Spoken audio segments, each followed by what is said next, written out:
মানুষ বলে আবেগ নাকি দুর্বলতা, কিন্তু আমি দেখেছি পৃথিবীর সবচেয়ে শক্ত মানুষগুলোর বুকেও কিছু না বলে আবেগ লুকিয়ে থাকে। তারা হাসে, কথা বলে, সবার সাথে স্বাভাবিক হয়ে থাকে, কিন্তু গভীর রাতে যখন চারপাশটা নিস্তব্ধ হয়ে যায় তখন তারাও নিজেদের সাথে লড়াই করে।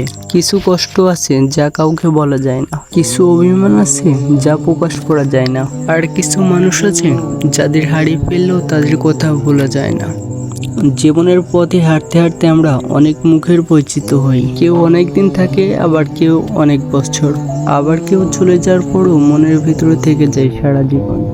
অদ্ভুত না, যে মানুষটা আজ আমাদের জীবনের অংশ নয় সেই কখনো কখনো আমাদের সবচেয়ে কাছের স্মৃতি হয়ে থাকে। আমি মাঝে মাঝে ভাবি মানুষ আসলে সবচেয়ে স্মৃতির কাছেই বেশি হেরে যায়, কারণ মানুষকে ভুলে থাকা যায় কিন্তু তার সাথে জড়িয়ে থাকা স্মৃতিকে কখনো ভুলে থাকা যায় না। একটা পুরনো ছবি, অথবা একসাথে রাস্তায় হাঁটা, অথবা কোনো এক বিকেলের আকাশ হঠাৎ করে পুরনো বছরের আবেগকে জাগিয়ে তোলে। তখন বুকের ভেতরে এক অদ্ভুত নীরবতা জন্ম নেয়, যে নীরবতার কোনো ভাষা নেই, কোনো শব্দ নেই, আছে শুধু অনুভূতি। হয়তো এটাই আবেগের সবচেয়ে বড় শক্তি। সে কখনো দেখা যায় না, ছোঁয়া যায় না, তবুও মানুষকে ভেতর থেকে বদলে দিতে পারে।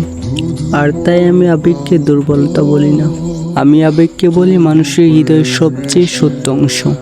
ধন্যবাদ গাইস, ভিডিওতে এই পর্যন্তই ছিল। ভিডিওটি কেমন লেগেছে কমেন্ট করে জানাবেন।